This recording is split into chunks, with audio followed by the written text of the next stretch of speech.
بسم اللہ الرحمن الرحیم۔ باب فضل العصر والصلاة بعد العصر۔ اس باب میں دو چیزیں بیان کی جا رہی ہیں۔ ایک ہے عصر کی فضیلت۔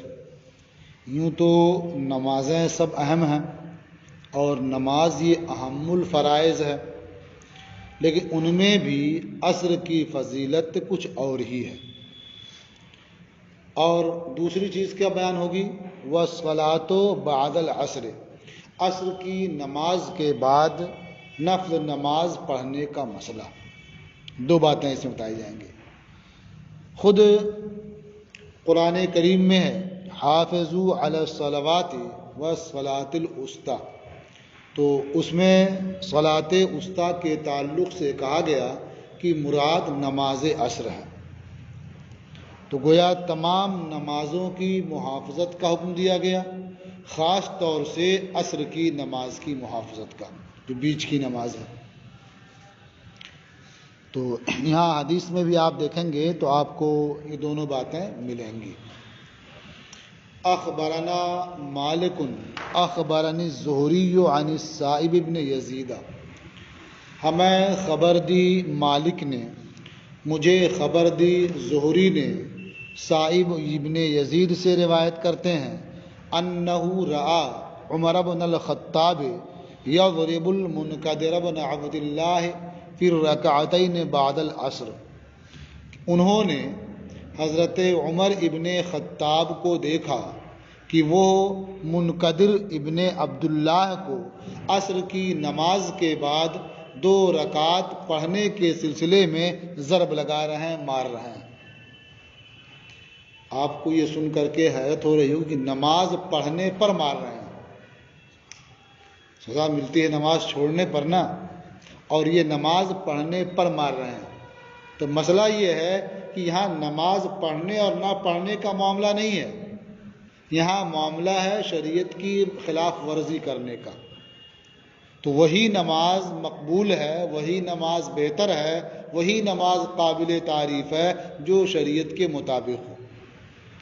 چونکہ جب یہ ارشاد فرما دیا گیا کہ لا صلاۃ بعد العصر، عصر کی نماز کے بعد کوئی نفلی نماز نہیں ہے، اب اگر کوئی آدمی عصر کی نماز پڑھ لینے کے بعد پھر نماز پڑھ رہا ہے نفلی، تو کیا مطلب وہ شریعت کے مطابق کر رہا ہے یا خلاف کر رہا ہے؟ خلاف کر رہا ہے، اور جب کوئی شریعت کے خلاف کرے تو وہ قابل تعریف نہیں ہوتا ہے، وہ معتوب ہوتا ہے۔ تو شریعت کی خلاف ورزی سے روکنے کے لیے سزائیں ضروری ہوتی ہیں، اسی لیے حضرت عمر ابن خطاب رضی اللہ تعالیٰ عنہ منکدر ابن عبداللہ کو نماز عصر کے بعد 2 رکعت پڑھنے کی وجہ سے ضرب لگا رہے تھے، تاکہ انہیں بھی عبرت ہو جائے، نصیحت ہو جائے، اور دوسرے لوگوں کو بھی یہ معلوم ہو جائے کہ اگر ہم بھی اس طرح سے خلاف ورزی کریں گے ہمیں بھی ضرب لگائی جائے گی۔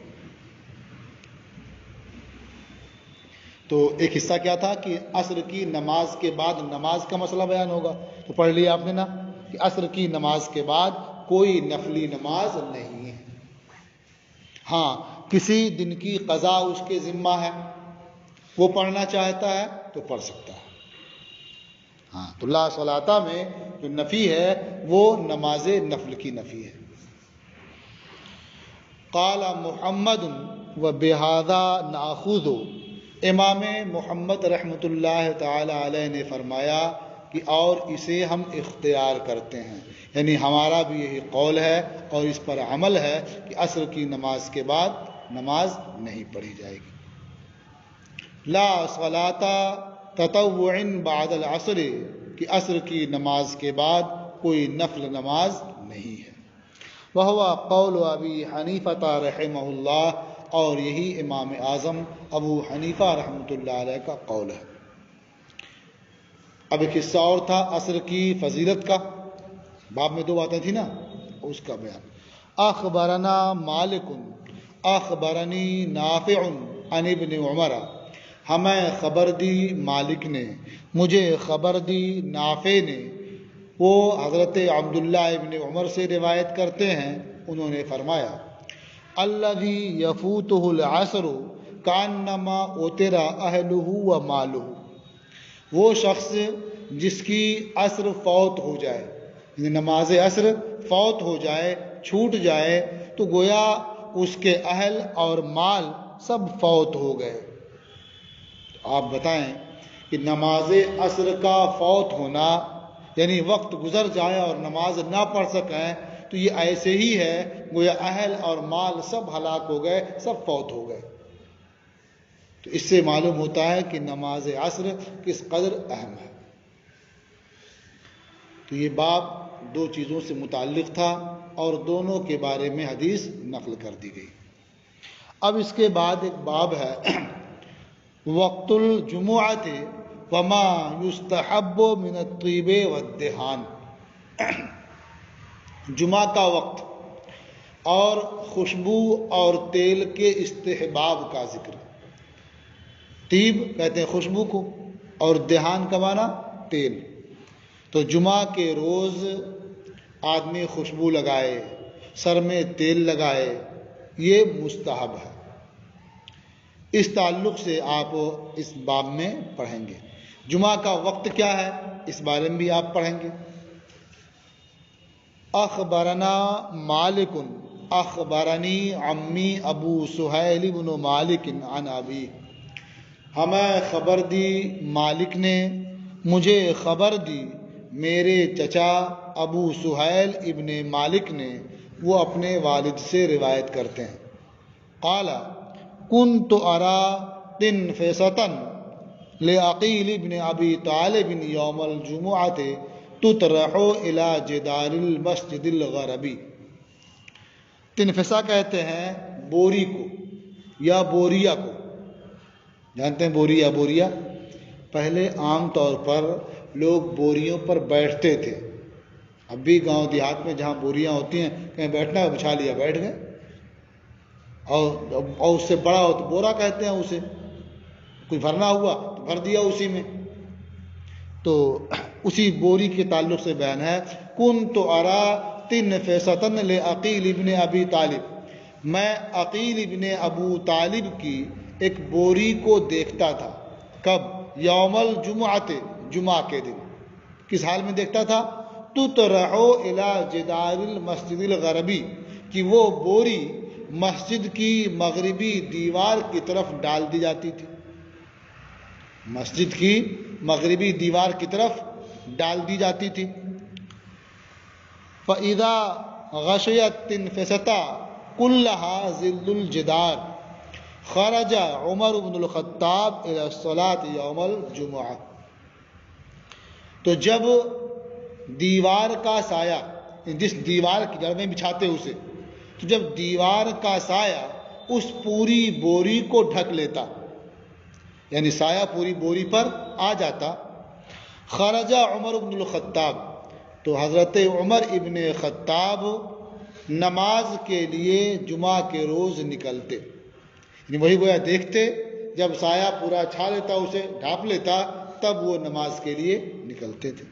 ثم نرجع فنقیل قائلۃ الضحیٰ، پھر ہم واپس لوٹتے اور چاشت کے وقت قیلولہ کی طرح سے قیلولہ کرتے۔ کیا معلوم ہوا اس سے؟ اس حدیث سے ایک بات تو یہ معلوم ہوئی کہ جمعہ کی نماز پڑھنے کے لیے حضرت عمر ابن خطاب کب نکلتے تھے؟ جب آفتاب ڈھل جاتا تھا، سمجھ رہے نا؟ جب آفتاب ڈھل جائے گا تو دیوار کا سایہ ادھر جائے گا نا۔ یہاں کے اعتبار سے آپ دیکھیں کہ مثلا یہ دیوار ہے پچھم طرف کی، مغرب کی دیوار ہے یہ، اس کے قریب میں ایک بوری بچھا دی گئی دیوار کی جڑ میں سٹا کر کے، تو جب تک آفتاب ادھر رہے گا یہاں پوری دھوپ رہے گی نا، اور آگے جائے گا اوپر تب بھی دھوپ رہے گی، اور جب آفتاب تھوڑا ادھر جائے گا تو دیوار کا سایہ ادھر آئے گا نا، تو جو آفتاب ڈھلے گا اس کا سایہ ادھر بڑھے گا۔ تو اس سے یہ سمجھ میں آتا ہے کہ جب آفتاب ڈھل جاتا تھا تو ظہر کی نماز، جمعہ کی نماز کے لیے تشریف لے جاتے تھے۔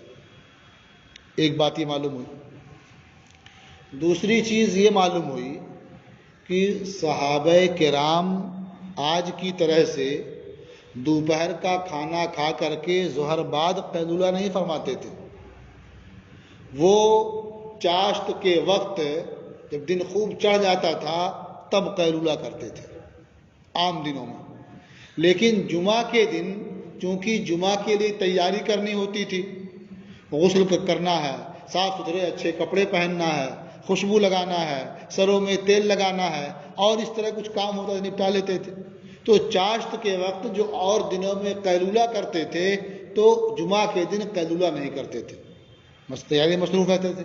جب جمعہ کی نماز پڑھ کر کے آتے تھے تب وہ چاشت کے وقت قیلولہ کرنے کی طرح قیلولہ کرتے تھے. سمجھ رہی نا کیا دیا؟ ثم نرجع فنقیل قائلۃ الضحیٰ، پھر ہم واپس لوٹتے نماز پڑھ کر کے تو چاشت کے وقت قیلولہ کرنے کی طرح قیلولہ کرتے. تو معلوم ہو کہ اور دنوں میں اس وقت قیلولہ کرتے تھے اور جمعہ کے دن کر نہیں پاتے، جمعہ کے نماز کے بعد کرتے تھے. تو چونکہ ان حضرات کا جو قیلولہ ہوتا تھا تو واقعی وہ قیلولہ ہی رہتا تھا. اور آج ہمارا حال کیا ہے؟ کہتے ہیں قیلولہ کر رہے ہیں اور لیلولہ ہو جاتا ہے، سو جاتے ہیں بالکل بے خبر. اچھا، اور کیا کرنا چاہیے جمعہ کے روز وہ دیکھیے. اخبرنا مالک اخبرنا نافع ان ابن عمر كان لا يروح الى الجمعة الا وهو مدهن متطيب الا ان يكون محرما. ہمیں خبر دی مالک نے، ہمیں خبر دی نافع نے کہ حضرت عبداللہ ابن عمر جمعہ کے لیے تشریف نہیں لے جاتے مگر اس حال میں کہ وہ تیل لگائے ہوتے، خوشبو لگائے ہوتے، مگر یہ کہ وہ محرم ہو، یعنی حالت احرام میں ہو. یعنی ان کا معمول یہ تھا کہ جب بھی وہ جمعہ کے لیے تشریف لے جاتے تو خوشبو لگائے ہوتے اور سر پر تیل لگائے ہوتے تھے. ہاں، جب کبھی وہ احرام کی حالت میں ہوتے تھے اور جمعہ کے لیے جانا ہوتا تھا تو وہ خوشبو نہیں لگاتے، تیل نہیں لگاتے. تو اس سے یہ بات سمجھ میں آئی کہ جمعہ کے دن خوشبو استعمال کرنی چاہیے، سر میں تیل لگانا چاہیے. ہاں، اگر کوئی احرام کی حالت میں ہے تو چونکہ اس حالت میں یہ کام ممنوع ہے اس لیے نہ کرے. اخبرنا مالک اخبرنا الزہری عن السائب ابن یزید، ہمیں خبر دی مالک نے، ہمیں خبر دی زہری نے، سائب ابن یزید سے روایت کرتے ہیں ان عثمان بن عفان رضی اللہ عنہ زاد النداء الثالثہ یوم الجمعہ، کہ حضرت عثمان ابن عفان رضی اللہ تعالی عنہ نے جمعہ کے روز تیسری ندا کا اضافہ کیا. جمعہ کے روز تیسری ندا کا اضافہ کیا. تو جمعہ کے دن نماز جمعہ کے لیے کتنی بار ندا دی جاتی ہے؟ 2 بار کہ 3 بار؟ 3 بار ندا دی جاتی نا. آپ دیکھتے ہیں ایک بار اذان ہو جاتی ہے مائک سے، ایک ندا ہو گئی نا. ندا نماز ہی کے لیے نہ ہے. جب امام خطبہ دینا چاہتا ہے، ممبر پہ بیٹھتا ہے تو اذان دی جاتی ہے نا، وہ ندا ہی ہے نا، 2 ہو گئی. جب وہ خطبے سے فارغ ہوتا ہے اقامت کہی جاتی ہے نا، وہ بھی تو وہی کلمات بھی تو ندا ہے، تو 3 بار ندا ہوئی نا. تو نبی کریم صلی اللہ تعالی علیہ وسلم کے زمانے میں، پھر ان کے بعد خلیفہ اول اور خلیفہ دوم کے زمانے میں جمعہ کے لیے 2 بار ہی ندا دی جاتی تھی.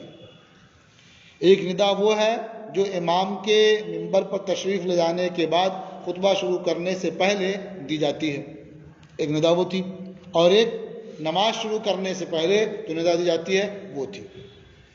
حضرت عثمان ابن عفان رضی اللہ تعالی عنہ نے اس تیسری ندا کا اضافہ کیا ہے جو اس وقت پہلی ہے. بالکل سب سے پہلی اذان ہوتی ہے وہی نا، جو اضافہ کیا ہے یہی پہلی اذان ہے.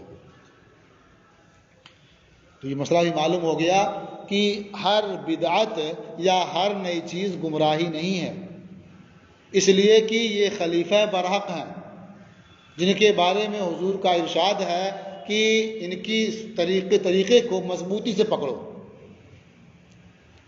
تمسکوا بسنتی و سنت الخلفاء الراشدین، یعنی میرے طریقے کو اپنا لو اور خلفائے راشدین کے طریقے کو اپنا لو. تو انہی میں سے ایک یہ بھی ہے نا، انہوں نے زائد کیا. تو معلوم ہوا کہ ہر نئی چیز یا جو بڑھا دی جائے پہلے نہ رہی ہو وہ سب گمراہی نہیں ہے. بلکہ اس میں جو اچھی چیزیں ہیں وہ اچھی ہیں اور جو بری ہیں اسے آپ گمراہی کہہ سکتے ہیں۔ قال محمد، امام محمد رحمۃ اللہ علیہ نے فرمایا وبہذا کلہ ناخذ، ان سب کو ہم اختیار کرتے ہیں۔ یعنی جمعہ کے دن آدمی جائے، خوشبو لگائے، تیل رکھے سر پر، سورج ڈھلنے کے بعد جائے، تو یہ سب ہم اختیار کرتے ہیں۔ والنداء الثالث الذی زیدہ هو النداء الاول، اور تیسری ندا جس کا اضافہ کیا گیا حضرت عثمان غنی رضی اللہ تعالیٰ عنہ کے دور خلافت میں، یہ وہی پہلی اذان ہے، پہلی ندا ہے۔ وہو قول ابی حنیفہ، اور یہ امام اعظم ابو حنیفہ رحمۃ اللہ تعالیٰ علیہ کا قول ہے۔ یہ باب بھی ختم ہوا۔ اس کے بعد ایک باب ہے القراءۃ فی صلاۃ الجمعۃ وما یستحب من الصمت، جمعہ کی نماز میں قراءت کرنا اور خاموشی کا مستحب ہونا۔ اب دونوں کام کیسے ہوگا؟ قراءت بھی ہو اور خاموشی بھی ہو؟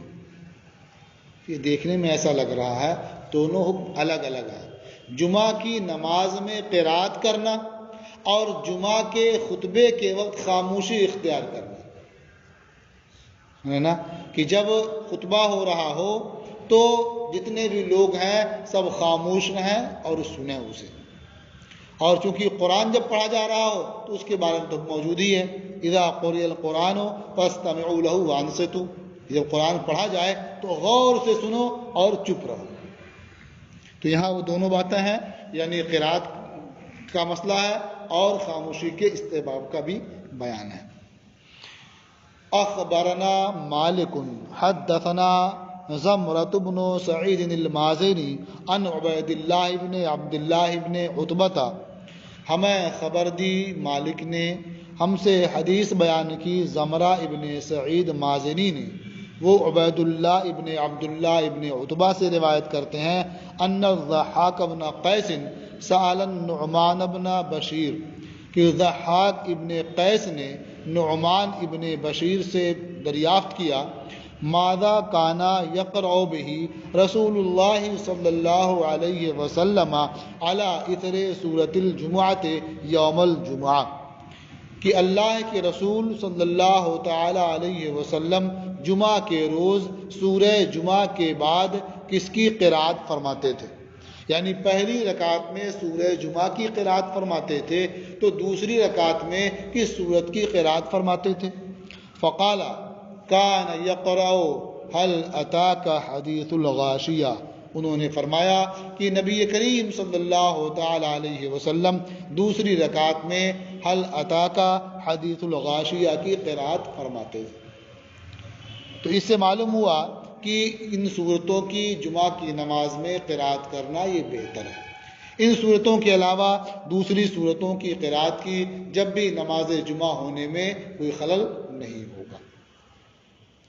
اخبرنا مالک حدثنا الزہری عن ثعلبۃ بن ابی مالک، ہمیں خبر دی مالک نے، ہم سے حدیث بیان کی زہری نے، ثعلبہ ابن ابو مالک سے روایت کرتے ہیں انہم کانوا زمانہ عمر بن الخطاب یصلون یوم الجمعۃ حتی یخرج عمر۔ زہری ثعلبہ ابن ابو مالک سے روایت کرتے ہیں کہ وہ لوگ حضرت عمر ابن خطاب کے زمانے میں یعنی دور خلافت میں جمعہ کے روز نماز پڑھتے رہتے تھے، لفظ نماز پڑھتے رہتے تھے یہاں تک کہ حضرت عمر باہر تشریف لاتے۔ فَإِذَا خَرَجَ وَجَلَسَ عَلَى الْمِنبَرِ، جب حضرت عمر باہر آتے اور ممبر پر تشریف فرما ہوتے، وَأَذَّنَ الْمُؤَذِّنُ، اور مؤذن اذان دیتا۔ قال ثعلبۃ جلسنا نتحدث، ثعلبہ ابن ابو مالک کہتے ہیں کہ ہم بیٹھے باتیں کر رہے ہوتے، یہ دنیا کی باتیں نہیں، مسئلے مسائل کی دین کے بارے میں باتیں کر رہے ہوتے اور ادھر اذان ہو رہی ہوتی۔ فَإِذَا سَكَتَ الْمُؤَذِّنُ وَقَامَ عُمَرُ سَكَتْنَا، تو جب مؤذن خاموش ہو جاتا اور حضرت عمر خطبہ دینے کے لیے کھڑے ہو جاتے تو ہم خاموش ہو جاتے۔ فَلَمْ يَتَكَلَّمْ أَحَدٌ مِنَّا، تو ہم میں سے کوئی بات نہیں کرتا۔ تو اس سے ایک بات یہ سمجھ میں آئی کہ جب امام خطبہ دے رہا ہو تو اس وقت بات نہیں کرنی چاہیے. یہ اپنا عمل بتا رہے ہیں کہ جب حضرت عمر خطبہ دیتے تھے تو ہم میں سے کوئی بھی بات نہیں کرتا تھا. لیکن اس کے ساتھ ایک چیز اور معلوم ہو رہی ہے کہ اگر اذان ہو رہی ہو, خطبہ دینے والی اس سے پہلے جو اذان دی جاتی ہے, تو اذان کے درمیان اگر کچھ دینی باتیں کر رہے ہوں تو کر سکتے ہیں. اس سے یہ معلوم ہوا نا. ہمارے امام اعظم ابو حنیفہ رحمۃ اللہ علیہ فرماتے ہیں کہ جب امام اپنی جگہ سے اٹھے اور ممبر پر جائے تو اس وقت سے نہ تو کوئی نفلی نماز شروع کرنی ہے اور نہ ہی کسی سے کوئی بات کرنی ہے. اذا خرج الامام فلا صلاۃ ولا کلام. جب امام نکل جائے, خطبہ دینے کے لیے جائے, تو اب نہ تو کوئی نماز نفل پڑھنی ہے, نماز شروع کرنی ہے, اور نہ ہی کسی سے بات چیت کرنی ہے. سمجھ رہے نا. اخبرنا مالک, ہمیں خبر دی مالک نے, حدثنا الزہری, ہم سے حدیث بیان کی زہری نے, قال خروجہ یقطع الصلاۃ, امام کا نکلنا نماز کو قطع کر دیتا ہے, یعنی کسی نماز کے آغاز کو وہ روک دیتا ہے, منع کر دیتا ہے اس سے. وَكَلَامُهُ يَقْطَعُ الْكَلَامَ, اور اس کا کلام ہر طرح کے کلام کو ختم کر دیتا ہے. یعنی جب وہ کلام کرنا شروع کرے, خطبہ دینا شروع کرے, اب کوئی کلام نہیں کر سکتا. اخبرنا مالک, اخبرنا ابو النضر عن مالک ابن ابی عامر, ہمیں خبر دی مالک نے, ہمیں خبر دی ابو النضر نے, وہ مالک ابن ابو عامر سے روایت کرتے ہیں, ان عثمان ابن عفان کان یقول, کہ حضرت عثمان ابن عفان اپنے خطبے میں فرماتے تھے, قلما یدعو ذالک اذا خطبہ, جب وہ خطبہ دیتے تو کم ہی اسے چھوڑتے. مطلب کیا ہوا کہ جب بھی وہ خطبہ دیتے تو اکثر اس بات کو اپنے خطبے میں کہتے تھے, یعنی نہ کہنا یہ کم ہی ہوتا تھا, تو اکثر کہتے تھے. اور بات ہے کیا, وہ آگے ہے. اذا قام الامام فاستمعوا وانصتوا, جب امام کھڑا ہو جائے تو غور سے سنو اور چپ رہو. فَإِنَّ لِلْمُنصِتِ الَّذِي لَا يَسْمَعُ مِنَ الْحَظِّ مِثْلَ مَا لِلسَّامِعِ الْمُنصِتِ, کیونکہ اس خاموش رہنے والے کے لیے جسے امام کی بات سنائی نہ دے رہی ہو, سن نہ پا رہا ہو دور ہونے کی وجہ سے, اتنا ہی اجر و ثواب ہے, اسی کے مثل حصہ ہے جو اس خاموش رہنے والے کے لیے جو سن بھی رہا ہے. للسامع المنصت, ظاہر بات ہے لوگ زیادہ ہوں گے تو جو قریب ہیں انہیں آواز سنائی دے گی, وہ سنیں گے, اور جو پیچھے ہیں انہیں آواز سنائی نہیں دے گی. تو ایسا نہیں کہ جنہیں سنائی دے وہ خاموش رہیں اور جنہیں سنائی نہ دے وہ بات کرتے رہیں. جنہیں امام کی آواز سنائی دے وہ غور سے سنیں اور خاموش رہیں, اور جنہیں امام کی آواز سنائی نہ دے وہ بھی خاموش رہیں, اس لیے کہ جب وہ خاموش رہیں گے تو انہیں بھی اتنا ہی اجر و ثواب ملے گا جتنا ان لوگوں کو مل رہا ہے جنہیں آواز سنائی دے رہی ہے. اخبرنا مالک, اخبرنا ابو الزناد عن الاعرج عن ابی ہریرہ, ہمیں خبر دی مالک نے, ہمیں خبر دی ابو الزناد نے, وہ اعرج سے روایت کرتے ہیں, وہ ابو ہریرہ سے روایت کرتے ہیں, انہوں نے فرمایا, قال رسول اللہ صلی اللہ علیہ وسلم اذا قلت لصاحبك انصت فقد لغوت والامام يخطب. یہ حدیث بہت غور سے سننے اور سمجھنے کی ہے. آج آپ مسجدوں میں دیکھیں گے تو اس کے خلاف عمل تو عام ہو چکا ہے. کیا فرما رہے ہیں؟ اللہ کے رسول صلی اللہ تعالی علیہ وسلم نے ارشاد فرمایا کہ جب تم اپنے ساتھی سے کہو جب کہ امام خطبہ دے رہا ہو, کیا کہو؟ چپ رہو. فقد لغوتا, تو نے لغو کام کیا. ایسا ہوتا ہے نا کہ آپ کو یہ مسئلہ معلوم ہے کہ جب امام خطبہ دے رہا ہو تو بات چیت نہیں کرنی چاہیے. یہ مسئلہ آپ کو معلوم ہے, آپ بیٹھے ہیں امام کا خطبہ سن رہے ہیں, اتفاق سے آپ کے بغل میں کسی نے کچھ بات کرنا شروع کر دیا تو آپ فوراً کہتے ہیں نا چپ رہو. جو آپ یہ کہہ رہے ہیں کہ چپ رہو امام کے خطبہ دینے کے وقت, یہ خود لغو اور بیکار کام ہے. آپ کو یہ بھی نہیں کرنا چاہیے اس وقت. سمجھ رہے ہیں نا. تو اس میں عام لوگ مبتلا ہے کہ نہیں؟ جو نہیں جانتے ہیں وہ بات کرتے ہیں، اور جو مسئلہ جانتے ہیں انہیں روکتے ہیں کہ بات نہیں کرنی چاہیے. یہ انہیں دیکھ کر کے ایسے ہی لگتا ہے، تو لطیفہ سنا ہوگا آپ لوگوں نے نا، کہ 4 آدمی وہ دریا کے کنارے نماز پڑھ رہے تھے. سنا ہے نا؟ اچھا نہیں سنا ہے. تو امام صاحب نماز پڑھا رہے تھے تو اتفاق سے کچھ کودنے کی آواز آئی پانی میں. تو ایک صاحب نے کہا اسی میں سے کہ لگتا کچھ کودا ہے. تو دوسرے نے کہا مچھلی ہوگی اور کیا ہوگا. تیسرے نے کہا ارے نماز میں بات نہیں کرنی چاہیے. تو امام صاحب نے کہا اللہ کا شکر ہے کہ میں نہیں بولا. تو اب سب کی نماز چلی گئی، سب نماز میں بول دیے نا. تو ایسے جس کو مسئلہ معلوم ہے کہ امام خطبہ دے رہا ہو تو نہیں بولنا چاہیے، تو جو چپ چاپ سن رہا ہے. جس کو نہیں معلوم ہے وہ بات کر رہا ہے، تو جن کو معلوم ہے سمجھا رہے ہیں اسے اسی درمیان جبکہ امام خطبہ دے رہا ہے. تو معلوم ہو کہ سمجھانے کے لیے اس سے پہلے وقت ہے اور اس کے بعد میں وقت ہے. جب خطبہ دے رہا ہو تو آپ غور سے سنیں، نہ خود بات کریں نہ کسی کو سمجھائیں. اخبرنا